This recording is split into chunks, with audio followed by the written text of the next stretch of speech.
सत्संगत मुद मंगल मूला, सोई फल सिद्धि सब साधन फूला। संपूर्ण मंगल की मूल सत्संगति है। वृक्ष में पहले मूल होता है और उसका अंतिम लक्ष्य फल होता है। सत्संगति मूल भी है और फल भी है। जितने अन्य साधन हैं सब फूल पत्तियां हैं। जो मूल और फल के बीच में रहने वाली चीजें हैं, सत्संगति में ही सब साधन आ जाते हैं।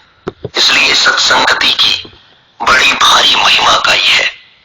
सुंदरदास जी महाराज कहते हैं, संत समागम करिए भाई, या में बैठो सब मिल आए। संत समागम करना चाहिए। यह नौका की तरह है, इसमें बैठकर पार हो जाएंगे। सत्संग चंदन की तरह पवित्र बना दे और पारस रूपी सत्संग से कंचन जैसा हो जाए। ऐसा है सत्संग। आगे सुंदरदास जी महाराज फिर कहते हैं, और उपाय नहीं धनी का, सुंदर काढ़ी राम दुहाई। राम जी को सौगंध दे दी कि कल्याण का और कोई उपाय नहीं है, यह अचूक उपाय है। इसलिए सत्संग में जाकर बैठ जाएं तो निहाल हो जाएं।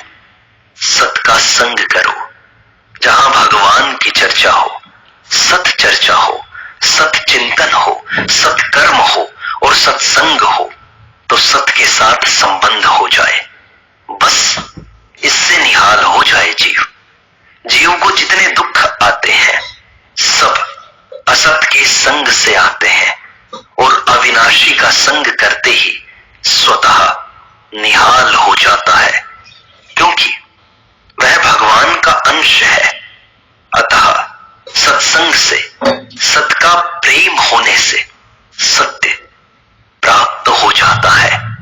सत्संग मिल जाए, परमात्मा का संग मिल जाए तो निहाल हो जाए। सत से जहां संबंध होता है वह सत्संग है। भगवान के साथ जो संग है वह सत्संग है। असली संग होता है असत्य के त्याग से।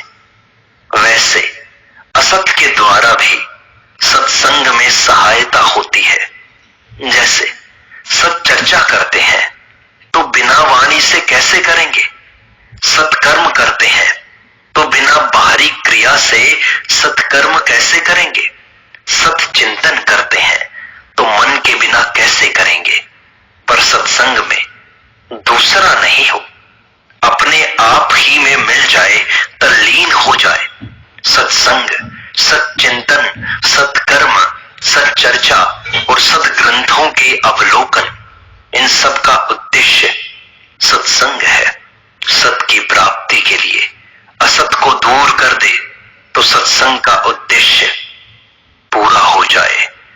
सन्मुख होई जीव मोही जब ही, असत से विमुख होकर सत का संग हो जाता है। राग, द्वेष, ईर्ष्या आदि का जो कूड़ा करकट भीतर में भरा है, यह सत्संग नहीं होने देता।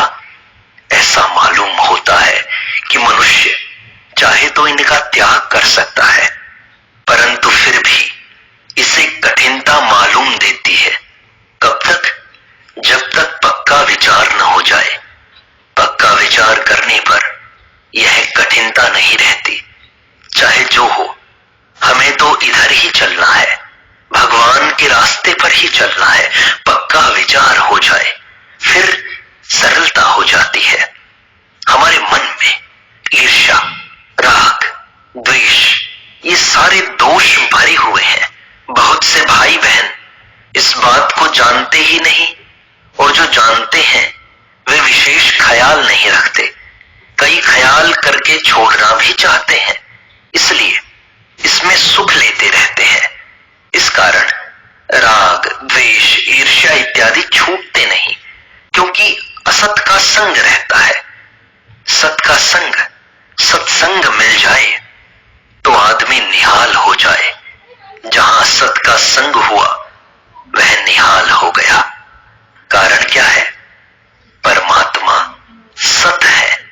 बीच में जितना जितना असत का संबंध मान रखा है वही बाधा है। जैसे कल्प वृक्ष के नीचे जाने से सब काम सिद्ध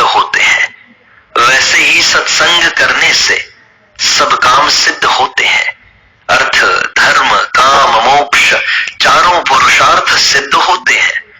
तो क्या सत्संग से धन मिल जाता है? कहते हैं कि सत्संग से बड़ा विलक्षण धन मिलता है।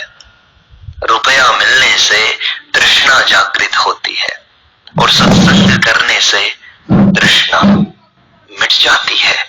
रुपयों की जरूरत ही नहीं रहती।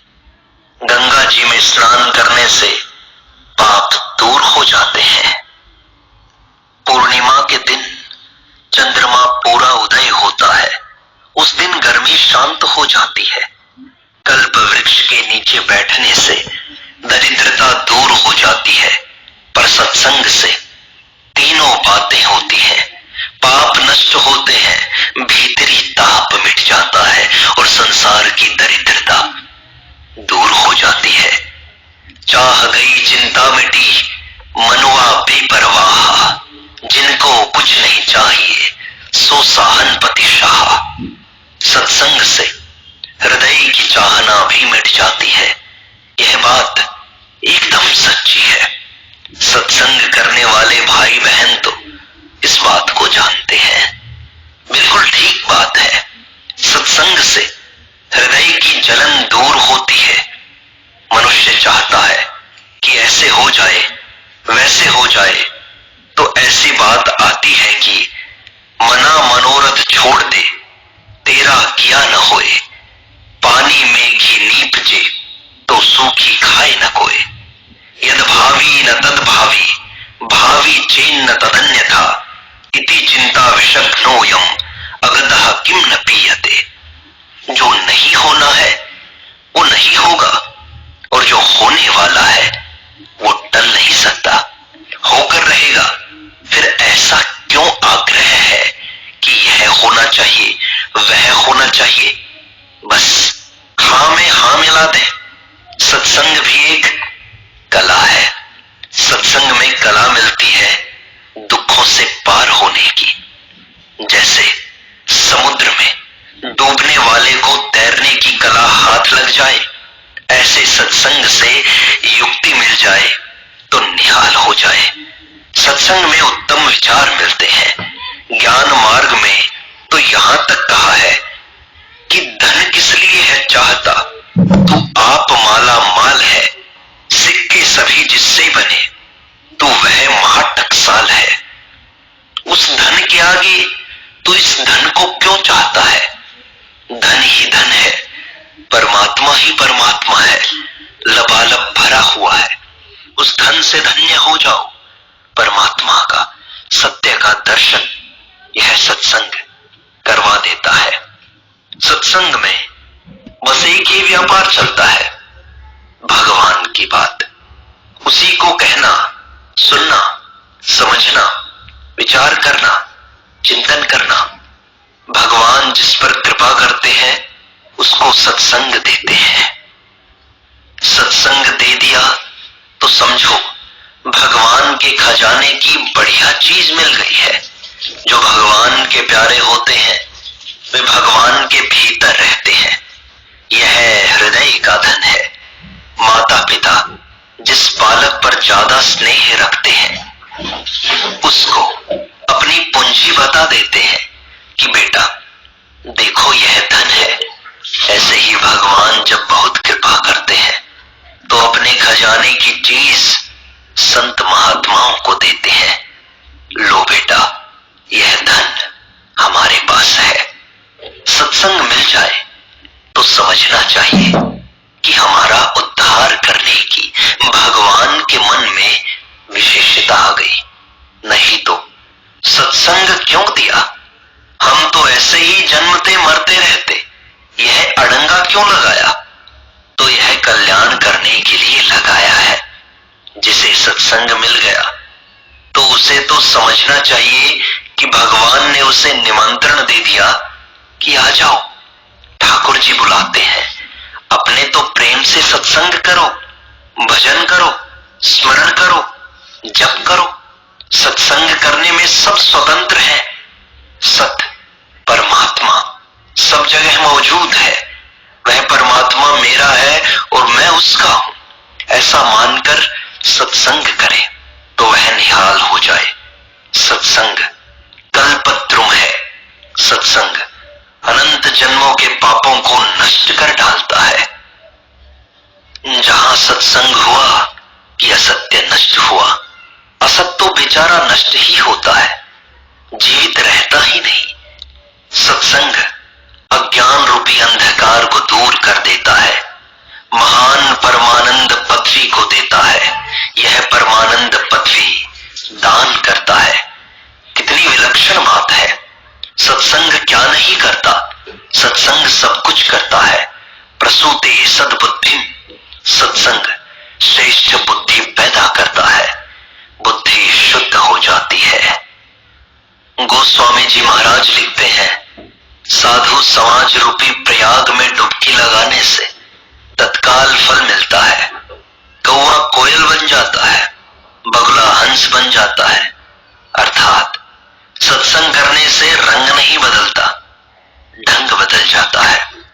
जो वाणी कौवे की तरह है वह कोयल की तरह हो जाती है। जो बगुला होता है वह हंस की तरह जल और दूध का विवेक करने लगता है। सत्संग से आचरण और विवेक तत्काल बदल जाते हैं। सत्संग मिल जाए तो ये बदल जाते हैं, अगर नहीं बदले तो या तो सत्संग नहीं मिला या सत्संग में आप नहीं गए। दोनों के मिलने से ही काम बनेगा। पारस लोहे को सोना बना दे, अगर मिले तब तो, पर बीच में पत्ता रख दिया तो फिर कुछ नहीं बनने का। भगवान के प्रति, संत महात्माओं के प्रति निष्काम भाव से प्रेम करो। भगवान मीठे लगे, प्यारे लगे, अच्छे लगे।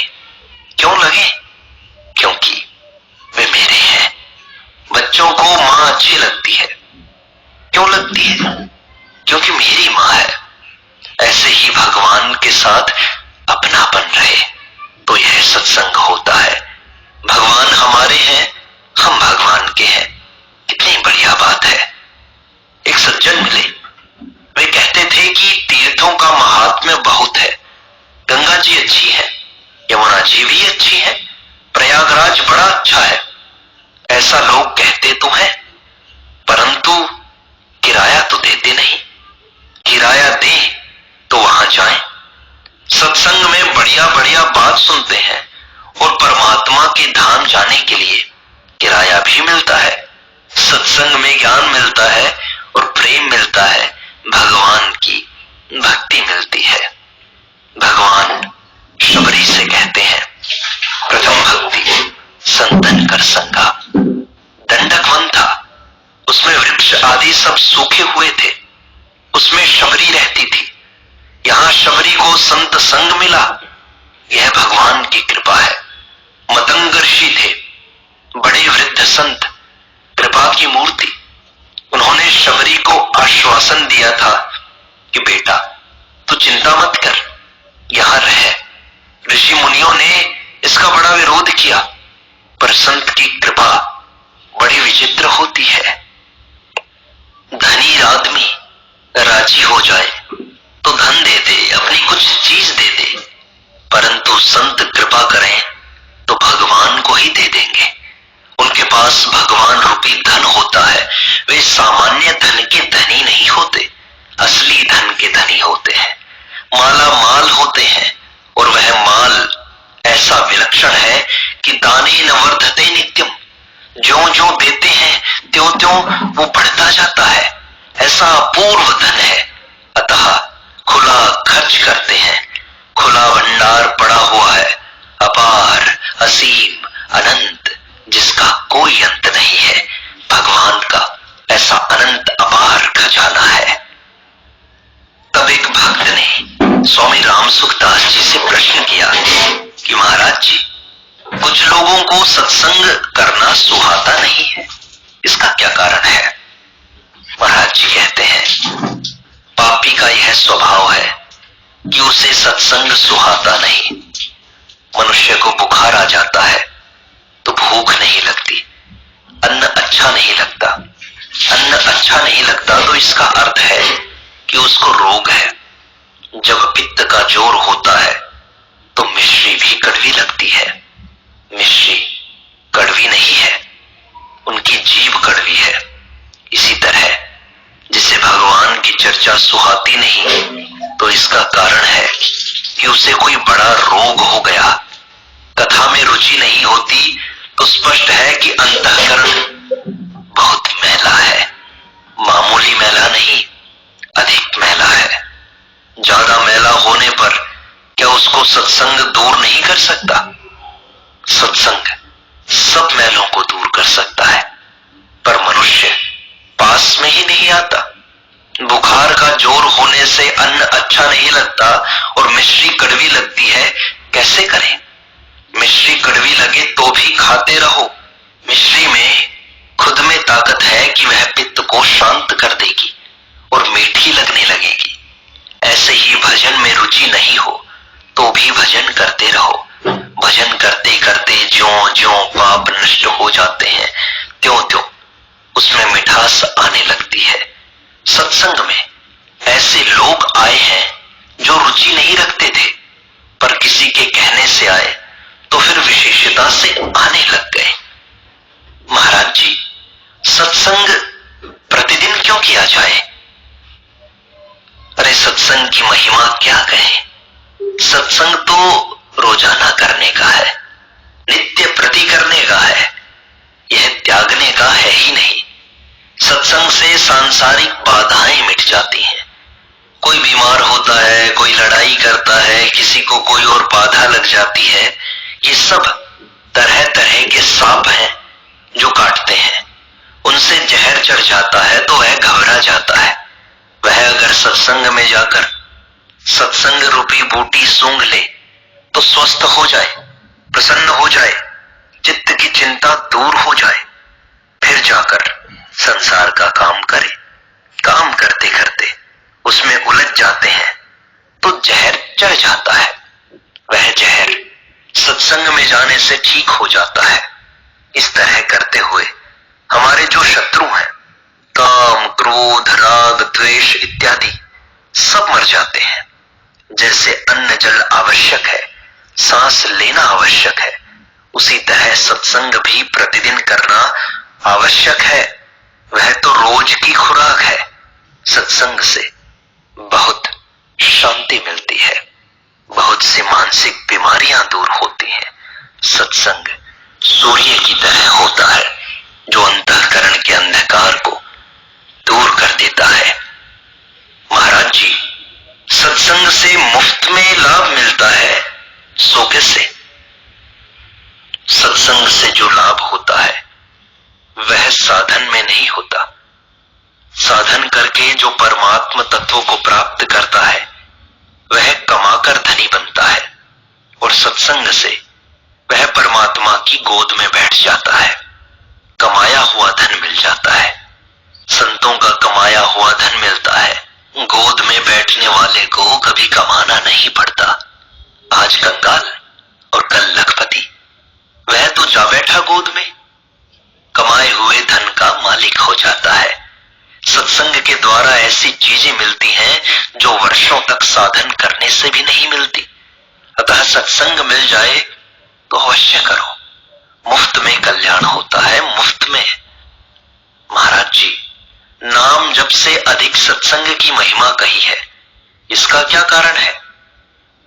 सत्संग करने वाला नाम जपे बिना नहीं रह सकता। नाम जप स्वाभाविक ही होगा उससे।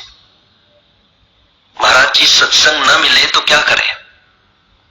भगवान से प्रार्थना करें, हे नाथ, हे नाथ, ऐसे करके पुकारो। भगवान सर्वसमर्थ है, उनको पुकारते जाओ, वे सत्संग की व्यवस्था कर देंगे। इसके अलावा सत शास्त्रों का अध्ययन करो। महाराज जी, सत्संग से प्रकाश कैसे मिलता है? सत्संगति का अर्थ होता है प्रकाश। जैसे हम कहीं जाते हैं और रात्रि का समय हो तो मोटर का प्रकाश सामने ही रहता है। ऐसा नहीं होता कि प्रकाश पीछे रह जाए और मोटर आगे निकल जाए। प्रकाश आगे ही रहेगा और वह प्रकाश चलने के लिए रास्ता बताता है। ऐसे ही सत्संगति से मनुष्य को प्रकाश मिलता है कि हम कैसे चलें। सत्संग की बातें केवल याद कर लें पुस्तकों में पढ़ लें, लोगों से कह दें और हम उसके अनुसार चलें। नहीं तो प्रकाश को तेज करने मात्र से रास्ता नहीं कटता। लाइट कम भी है, परंतु जहां तक रास्ता दिखता है वहां तक हम चलते जाएं तो उससे आगे दिखने ही लगेगा।